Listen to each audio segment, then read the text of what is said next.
What is up, guys? Frosty0232 here today for another Frosty Features. Today, we have our first Mercs for Money team character, the upcoming legendary that as of this recording date, a lot of us aren't going to be able to 5-star, Old Man Logan. Right? So, if you haven't been here before, what this is a comic book background on the Toons that you use in Marvel Strike Force, and I am your humble guide to the pages brought to you by artists of the present, future, and past, according to Scopely. So, this is the blog post description that is given to us of the upcoming character coming to Marvel Strike Force. I will rate this at the end of the feature. So, here it is. Old Man Logan. In a dystopian future, in an alternate universe, supervillains conquered and divided the United States. Logan, Wolverine, is an aged and disillusioned old man living a simple life with a family haunted by a traumatic past event where he was tricked into killing his fellow X-Men. Logan vows to never use his claws again, but when he embarks on a brutal cross-country journey, he's forced to confront old foes and new challenges in a radically changed world. That's our description for Old Man Logan. Let's see what I have to say. Old Man Logan. As a reminder, Frosty Features typically takes place in the Marvel main continuity, which is Marvel 616. In this situation, James Howlett, also known as Logan, also known as Wolverine, is his base reality is Earth 807128, right? So this is what has affectionately been deemed by a lot of people in the comic book / podcast community is the Wastelands world, right? So because things are crazy, there becomes more than one of these and it gets all nuts. But ultimately, this is the one we're going to base. This is the original Old Man Logan storyline Earth. So we're gonna talk out of that one. We'll get there, right? But we will not be talking too much about the 616. So, yes. In this particular one, right? First appearance, Wolverine number 3, number 66, 2008. So back in 2008, this was the arc was originally brought up in the main Wolverine continuity, but it was introduced as an alternate universe. So there's that. So since then, we've gotten Old Man Logan comics and a few other things, but they actually take place in a different universe. Powers and abilities. This is Wolverine, y'all. Enhanced healing, retractable claws, adamantium skeleton. Also, we've got just general superhuman abilities and an increased sense of smell. I didn't write those in there, but those also count, right? They're all sort of baseline. Ultimately, the thing about Wolverine is that he's just really hard. He doesn't have a lot of powers, but he's really freaking hard to kill, right? And that's, especially in the Old Man Logan storyline, that's most of what matters. Aliases, Wolverine, Patch, Logan, and Weapon X. Patch is a little debatable. That's sort of an alternate reality. So this version of Wolverine, as it is with most versions of different characters throughout the multiverse, they have a baseline in the 616 story up until a certain point in which the timeline diverges. So Patch is brought up in your Age of Apocalypse storyline. So Wolverine's not often known as Patch, but sometimes it is. And I like the name, so I put it in there. Continuing. Affiliations, Weapon X and the X-Men. Not much else is pointed out in the Old Man Logan storyline, other than the fact that, as with most other universes, it's assumed that it sticks with the 616 up to a certain point, but things that are confirmed in the Old Man Logan storyline is his affiliation with Weapon X and the X-Men. There is a team, another version of Old Man Logan joins, called the Fantastic Force, but that is not this version of Old Man Logan, therefore he was never a part of it, right? Which takes back over the Wastelands, not this Logan. This one's super clear, right? Background, Alberta, Canada. So, for those of you who aren't in the know and no one ever watched a Cleaning Agent stream before, Wolverine is from Canada, just like our guy, right? So that's something to keep in mind. So Wolverine is originally from Canada, and he moves to the United States, and in the Old Man Logan storyline, he's actually based out of Sacramento, California, which is currently being occupied by a family of inbred Hulks. Children. Comics are for children. It only gets worse from there. Who died? All the heroes. So with that, we're just going to go ahead and move on to the next thing. So, who died? You can't be a hero villain without somebody dying. This is Wolverine. He's got a lot of death in his wake and such. But for this version of Logan, for this version of Wolverine, you can't have Old Man Logan without all of the heroes dying. That's a bit of an oversimplification, but ultimately, there is an event called the Night the Heroes Fell. It is not actually described a whole bunch. It's typically told in flashbacks from people within this and a few other universes. The Night that Heroes Fell is it's not a common event, but it's in more than one universe.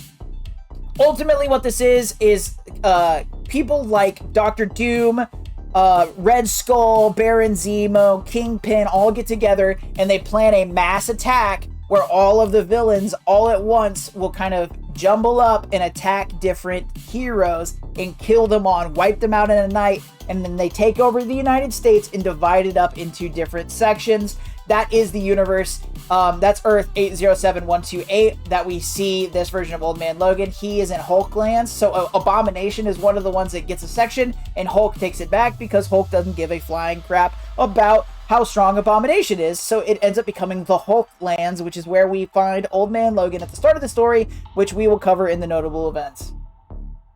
James Howlett, Earth 21923. So, this is another version of Old Man Logan I wanted to point out. A lot of the... So, Old Man Logan 807128 really only exists in the original Old Man Logan storyline. I'm covering that version of Wolverine, one, because I read it again, and didn't realize that all of the newest Old Man Logan is a different version of the same character. It's apparently a big thing in the comic book community where a lot of the continuity, people aren't sure which goes to which, right? So ultimately, what we have that comes into the 616, some of the stuff we see in the 21923, ultimately it's a different version of the Wastelands. A lot of similar events happen, but it makes Old Man Logan even older than he is. He's participating in wars that the actual James Howlett didn't participate in. He remembers things that our version does. So there's a lot of things that are pointed out as being different. These aren't continuity errors either, because also at the same time, there's a Marvel encyclopedia that points out that there is more than one type of Old Man Logan, that being the difference between 807128 and 21923. So, things like the Hooded Man story arc, Fantastic Force, those sorts of things, that is a different version of Old Man Logan. We're going with the OG just because when there's multiple versions of a character in the blog post points something out, I usually go with whatever the closest version to the blog poster is, unless there's a mix, and then I try to mix them together. In this situation, the Old Man Logan storyline has enough to go on it. We're just going to go through that entire storyline and cover this character in its entirety for sure. And then just be aware that there is another Old Man Logan out and about in the 21923. The Old Man Logan storyline supposedly happens also in the 21923, but we only actually see it play out the way it plays out in 807128. Therefore, we are giving the designation for Marvel Strike Force Old Man Logan. My argument is that it is based in the 807128, even though the 21923 is also based in the 807128. You're welcome for saying numbers over and over and over and over and over and over. Cool. Ultimately, all we're going to go over is all we have for this version of Logan. If you find that there are other things that are attributed specifically to this Logan as of this recording date, it is up for debate on whether or not it's actually even canon to that timeline. Most of it is actually the other one, right? Which made this a very hard decision, but ultimately I wanted to make the argument to actually just tell the story of Old Man Logan, so we're going with 807128. Here we are! Let me know in the comments if you want me to cover his counterpart. Alright, relationships. So the things that you need to be very aware of as Logan is wandering through the wastelands looking to die. He can't, spoiler alert, you can't kill Wolverine very easily, right? He ends up finding a wife in Maureen Logan. We don't have her character expanded upon too much in the Old Man Logan storyline, but some of the other ones, including the Wastelanders podcasts, and some of our future things in the other universe we were talking about, it kind of expands upon them a little bit. But ultimately, Maureen Logan's wife, Scotty and Jade Logan are his children. We are unaware of any mutations they may or may not have. Scotty is obviously a nod to Scott Summers, which is cool. And then Bruce Banner Jr. is his adopted son. This is kind of the fun bit at the end that we haven't actually seen expanded upon, which also is one of those diverges between the two versions of James Howlett that we're talking about.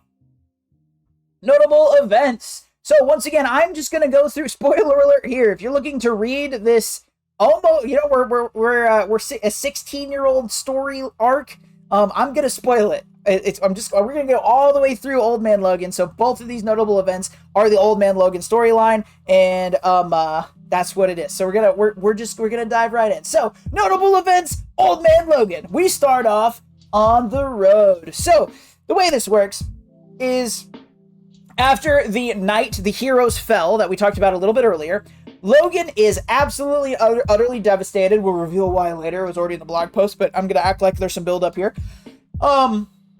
He's devastated and traumatized, and he wanders around the wastelands for a long time until he finds his newfound family, creates a family, and he is living in Hulklands, and he is a pacifist with a capital P. He refuses to fight, and in the story, at the top of the comics that we see, it is announced that he has not popped his claws for 50 years, and he will never fight again, right? So with that, he's living in the Hulklands, and the way this works is these different I talked about Kingpin, Red Skull, whatever. They essentially work as various forms of landlords. So the Hulk people come around and they're collecting rent and such. And Wolverine pays it, but they have come upon hard times. They're having trouble selling their livestock. They've got kind of a crappy farm going, and it seems like they've been hit with some disease. And they're trying to sell pigs, but they can't because of prior situations.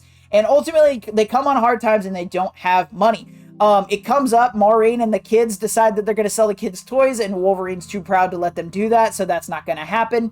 And so the Hulk gang, so the way the Hulk situation has worked out is Bruce Banner got with She-Hulk, his cousin, not good, and that's part of the story.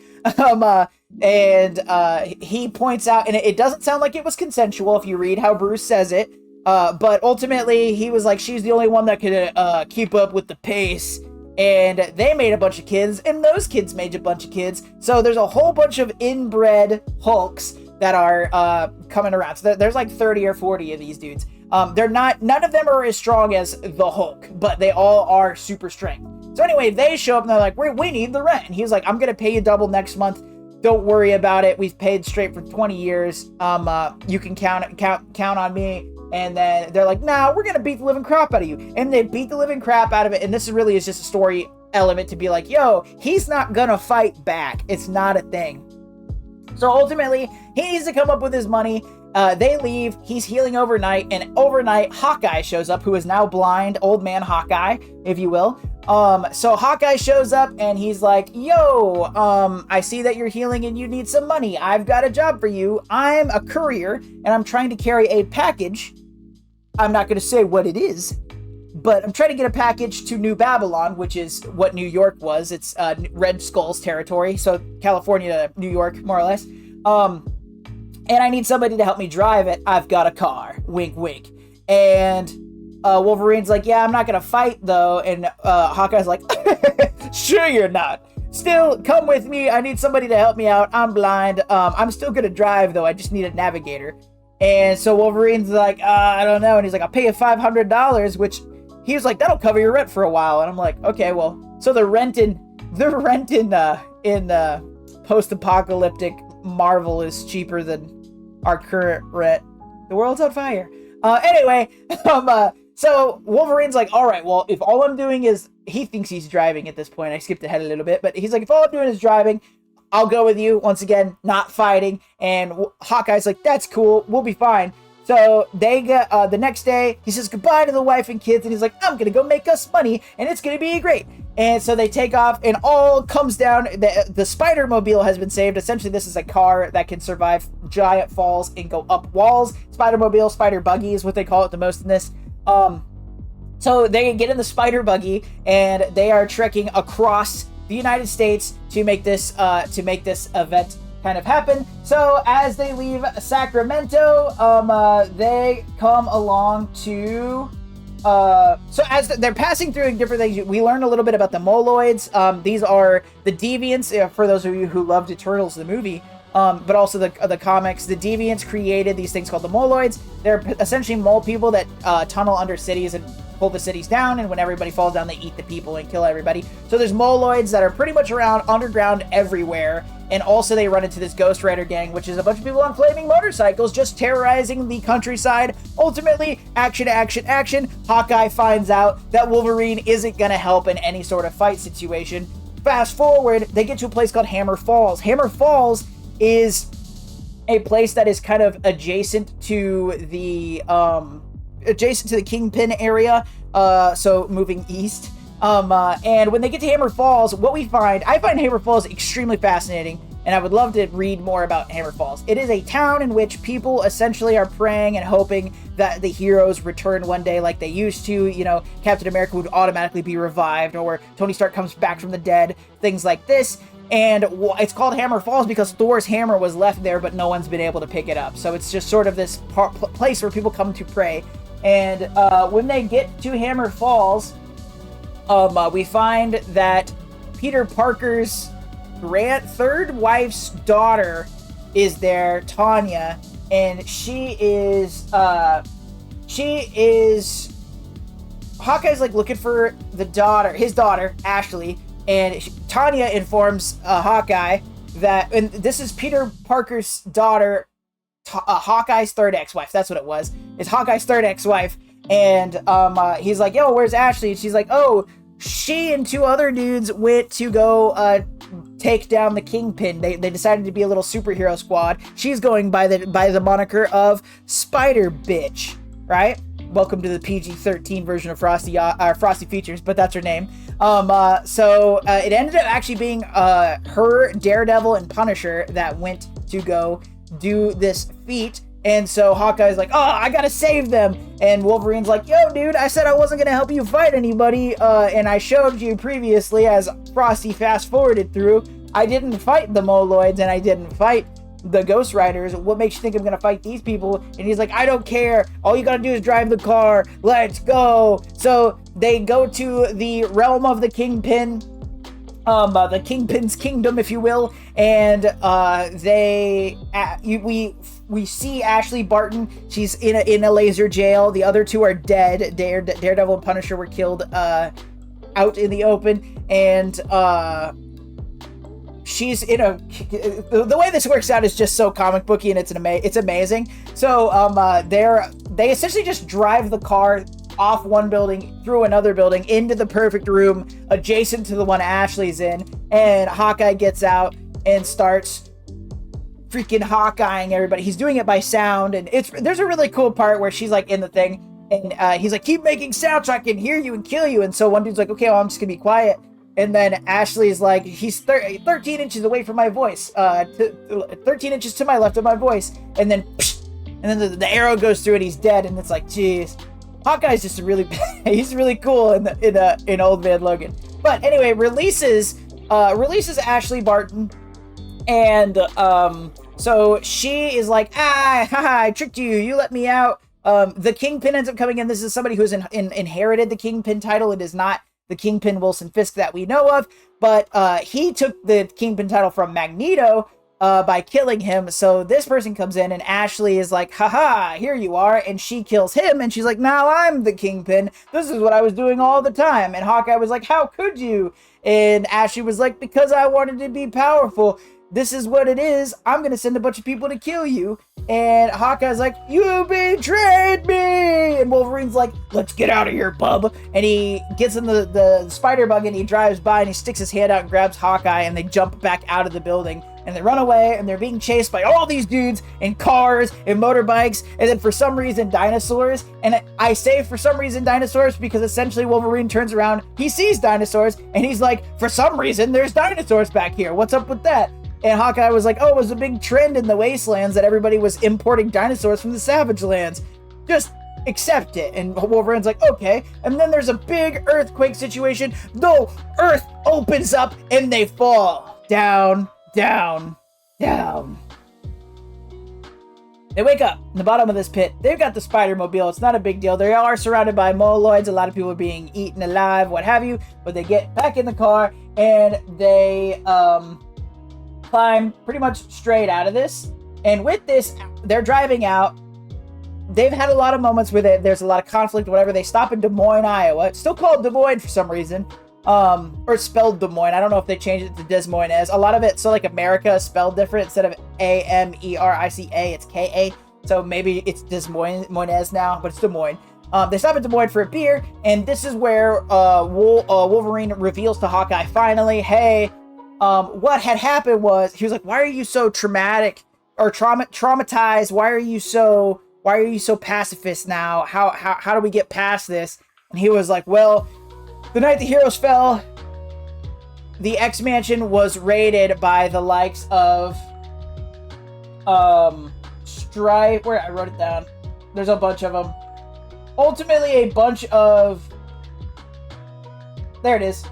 A bunch of villains show up to the X-Mansion, as did all the other places. And it was the likes of Strife, Doc Ock, Claw, Shocker, Mr. Sinister, Sabretooth, Bullseye, and more appeared and bust through a wall, and they're kicking the crap out of Wolverine. Wolverine breaks his claws out and starts killing them all. Just absolutely starts slaughtering them. And after it comes down, it's just him and Bullseye, and he is, you know, distraught, whatever, and he finally kills Bullseye, and then an illusion is lifted, and it is Jubilee, and he has killed every single one of the X-Men, the X-Men, and Mysterio is standing there, and Mysterio's like, haha, I created the illusion, the villains, thank you so much for your help in taking out all of the X-Men.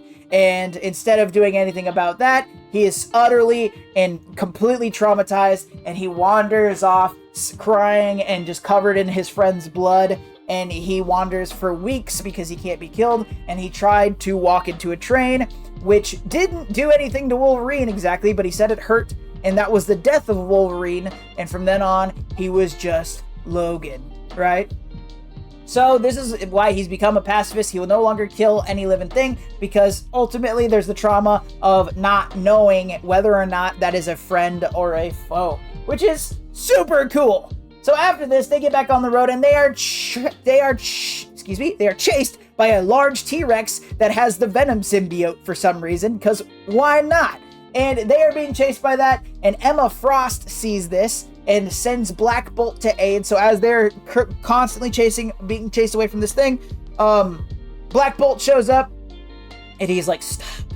And it just absolutely releases the Venom symbiote and decimates the T-Rex. And they go back to Emma Frost, and Emma Frost is like, yo, your spider buggy looks like it's got a couple dings in it, and I just wanted to give you a little bit of exposition as to who you are, and hey, you're still Wolverine, and blah, blah, blah, right? It really was just a cool little, here's a break.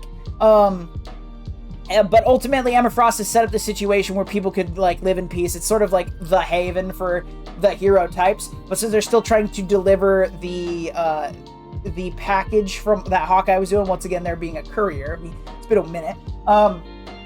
To keep going, they ultimately get sent on, and from this whole time, Wolverine assumed that it was drugs that they were carrying. But what we find out when they get to New Babylon and they get to the place where they're going to drop off whatever it was, we find out that it is 99 vials of super soldier serum, and the people he is dropping it off to say that they're going to make a new super team to take back America. And Hawkeye said, I don't want money. What I want is one of these super soldier serums, and I will join your team to take back the United States. And then all of a sudden, the guys bring out guns. They shoot Hawkeye in the chest, and they're like, by the by, guess what? We're not actually going to do that. We're actually S.H.I.E.L.D. that is now controlled by Red Skull. And we were making sure this didn't happen. This was a sting operation. You're dead. And Hawkeye was like, do your worst. And they're like, okay. And they shot him in the head. And for those of you who may or may not know, Hawkeye is not bulletproof. So that didn't work out well at all. So Hawkeye died. They also shot Logan in the head, who played dead because you can't kill Logan with a gun, right? So they bring their bodies up to this place, and it's essentially a little treasury of Red Skulls, where it has all of the weapons and things of all of the downed heroes. So you see Iron Man's suit, Captain America's shield, Doctor Strange's cloak, a bunch of things like that. And he is like, I'm old, but I still prevail. Red Skull's wearing the Captain America mask, but it's all like ripped up and you see a skull through it. The art in this is amazing, by the way. One of the main reasons why I want to talk about just this story. The art is crazy! Anyway, so Logan pops out and he's just like, well, or Logan's like dead, and they're like, oh yeah, well, I don't know how this is, but because this hope was sort of brought up and hearing the Red Skull talk, Wolverine gets up and he's like, F this, I'm about to wreck this stuff up. And he's just punching at the moment, but he gets up and he starts fighting, and he takes out all the goons around Red Skull, and he starts fighting Red Skull. And then you see it being a pretty even match, and then all of a sudden you see the Captain America shield just punch right across Red Skull's face. It is so cool. And so Logan has picked up the Captain America shield, and he's beating the crap out of Red Skull, and Red Skull's like, what are you gonna do? If you're such a hero, you're not gonna blah blah blah blah blah. Decapitated. He got the whole US agent situation, got the Captain America shield, psha, cut his head off, done. Red Skull's out. Wolverine needs to make a getaway, and he needs to get back to California. He takes a briefcase to exchange for money. So he's got our 99 vials, or it's a briefcase of money at this point, because I think Red Skull is paying somebody off. I don't remember exactly. Ultimately, he gets the money he needs, and he's like, I need to get back quick. I have like a week until the Hulk people come back and try to get our money. So he grabs the Iron Man suit, and he puts on the Iron Man suit, and he uses it, and he blasts his way out, and he goes warp speed in the Iron Man suit back to California, and you track him through the air, and it's like, this is how much fuel we have left. This is how long it's been, and it takes him a couple of days. He gets over there, he lands in the Hulklands area, but he doesn't make it the whole way. He runs out of fuel, so he gets out of the Iron Man suit, and he starts walking. But he's got 36 hours. He returns back home, and he finds that his family has been utterly murdered. He runs into, I guess, his neighbor, Donovan. And Donovan's like, the Hulk gang already came back. And Wolverine's like, no, they couldn't have. We still have a week. And Donovan's like, that's not what happened. They got bored. And so he comes in. Maureen and the kids are absolutely and utterly decimated, and all their toys are stolen, to add insult to injury. And Wolverine goes into the coolest freaking covert berserker mode ever. So the next few issues are this man solid snaking around and just taking these dudes out one by one. We see some of these dudes, they're washing the blood of his family off in a river, and he's like under the water, and he pulls one down and kills them. And so this is when we first see his claws come out, right? He sees his dead family, and we see shinked, and it's just it's black background, red letters, shinked, and it's like, oh shit, he's gonna do it. And so he starts murdering these people. He goes through the river, he goes to a bar, kills 3 of them, and then he goes to a brothel that apparently they frequent, and he kills a bunch of them there. And then he runs up in the compound, and he's like, I'm gonna kill all of you. And everyone's like, yeah, that's probably what's gonna happen. And he goes on a freaking massacre that we watch unfold in front of us. And he's just screaming Bruce's name. He's like, come out, Bruce, blah, blah, blah, blah. And Bruce comes out as this very old man, as we see here. And he fights him like that, like just in that regular form, until Wolverine, because he's still super strong for some reason. And he's kind of explaining that everybody's inbred at this point and why it is the way it is. Ultimately, the fall of heroes made Bruce go crazy, and he decided to be this crazy evil dude. And ultimately, Wolverine turns it around, gets a good stab in the chest, and then we get the classic "you shouldn't have made me angry" speech, and he turns into this big fat Hulk that is absolutely and utterly raging. And we cut to the end, where we see the Hulk's cave. And it's like, uh-oh, how did this turn out? One of the Grand Hulks, his grandkids are coming. And just being like, yo, Pappy, I've noticed everybody's dead. What gives? And he walks in, and Hulk is sitting there, and his belly's all like pooched out. And he's like, he killed all our family, but we can start over. We'll just grab a couple girls from the brothel, but we eat our enemies, and I just ate Wolverine, so it's fine. And it's a pretty funny bit, because his grandson's like, but Pappy, he's like, are you sure you should have ate him? And Hulk's like, oh no, we eat our people all the time. And he goes, yeah, but no one with a healing factor. And then we get shink, and Wolverine cuts himself out of Hulk and kills him from the inside. And he kills the grand Hulk, the grandson Hulk situation that's in there as well. And he comes upon Bruce's pride, which is Bruce Banner Jr., this little baby. And he's like, he tells this to the grandson dude before he kills him, but he's like, he took my family, I'm gonna take his, implying that he's gonna kill the baby. But so we black out and we see a month later he's got this whole setup and a whole town is out, and essentially they're doing what looks to be some sort of honoring or funeral for his family, and he's brought all the toys back and he's like piled them up on top of these graves, and it's really sad looking. And he's dressed as essentially a cowboy now, and he's got like a gun and all sorts of stuff, and they're like, okay, so you're gonna be sheriff now. And he's like, yeah, might as well. And they're like, fighting against the evil means nothing because the evil controls everything and heroes don't exist anymore. He's like, yeah, but like, what else am I gonna do? I'm bored. And people are like, okay, that sounds great. And then you see him kind of turn to the side, and he's got little baby satchel on him. He's got little Bruce Jr. in his back. So that's where Old Man Logan leaves off. He's going to be the sheriff of the Wastelands. He's kind of taken over the Hulk lands, which is pretty fun. But we don't see that expanded upon as of this recording date. There is in the in that what is it, 21923 storyline where we see the Fantastic Force, but I don't think Bruce Jr. is brought up, which is another slight difference in those timelines. So there it is. So with that, Marvel Strike Force doesn't care about power level, but here on Frosty Features, we do know the way that this works. If you are a multiversal threat, you can end the multiverse as we know it at a whim. If you are a universal threat, you can end your reality, perhaps hop on over to another one and end that one over there. Cosmic means that you have the power on the small end to destroy planetary bodies, so being able to take out something like the Earth, and then perhaps with enough time and effort you can take out something like a solar system or a galaxy. Nuclear means you have power equivalent to that of a nuclear bomb, leveling things like small cities, or with enough bombs you can take out a planetary body. Super Soldier means that you are beyond all peak of human abilities, our baseline here being someone like Captain America.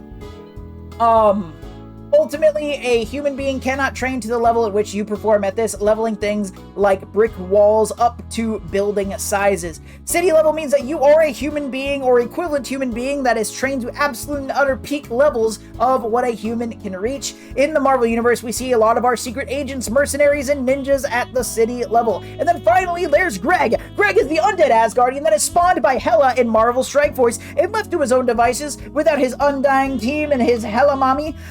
He isn't worth a tinker's fart, right? Nothing doing as far as that's concerned. So, in the event that I'm digging through the remains of an abandoned circuit city in a post-apocalyptic world, and I'm looking for new PLA filament for my 3D printer I, for some reason, am still using, and Greg comes upon me digging through the boxes and boxes of discarded electronics, and he has he also wants that PLA filament. I theoretically could turn around with my box knife dual wielding abilities and take out Greg, I being a regular human being. So for the sake of argument, we are equating Greg to that of a regular human being. Undead Asgardian physiology, just because I like it, because I can take Greg, baby. That's what it is. I don't care. Even chat right now just said Greg's better than Frosty. That's what it is. Anyway, with that, in the case of Old Man Logan, what we have Wolverine, who's older, right? So the only real difference is he still has his healing factor, it's just not as fast as it normally is, right? So he's still a thing to be reckoned with. He chooses to be pacifist, and when he chooses not to, he's leveling things like Hulks, right? So due to the fact that he is limited to only being a brawler style character, we equate him to that of a super soldier. He has the ability to take out things like nuclear level threats or even cosmic level, but he has to get to them first. That's how all Wolverine works. His power is his real power lies in the fact that you can't stop him from coming. He's easy to bat away, but he's gonna keep coming, right? He's Captain America if Captain America couldn't die, right? So the power level very much is in Super Soldier. That does not mean his influence is only that of Super Soldier, because we do see Wolverine make some incredible feats throughout the 616 or the 80, whatever the heck we're in, or even the 21923, right? So keeping in mind that's what that is. And according to Scopely, the description this time, honestly, it's vague enough that it was really hard for me to pick which Wolverine to go with. Like I said, I really wanted to go with the old man storyline, so I did. With that, this is pretty descriptive. It gives you it works on the basis that you already know who Wolverine is, which if you have any pulse of the zeitgeist or have ever played this game at all, you have an idea of who Wolverine is. But it has really good descriptions so that you know the difference between Old Man Logan and regular Wolverine. They did it. Lately, they've been kind of really here and there about the descriptions, but I thought this was a really good. It gives you a bit of a story, and it gives you just enough of a taste of the character in one paragraph that you have an idea of what's going on. So that is Frosty Features Old Man Logan. I hope that you all enjoyed it. Please let me know your favorite Old Man Logan events or moments in the comments. I'd love to hear them, or if I got something wrong, that's fine too. Please be sure to like, share, and subscribe here on YouTube. Doesn't cost you anything but a couple of clicks. And as a reminder, I stream at the link above on Sunday mornings, 8 a.m. Central Standard Time, where we do Frosty Features Live. I hope that you all have a fantastic weekend. Most importantly, y'all, stay cool.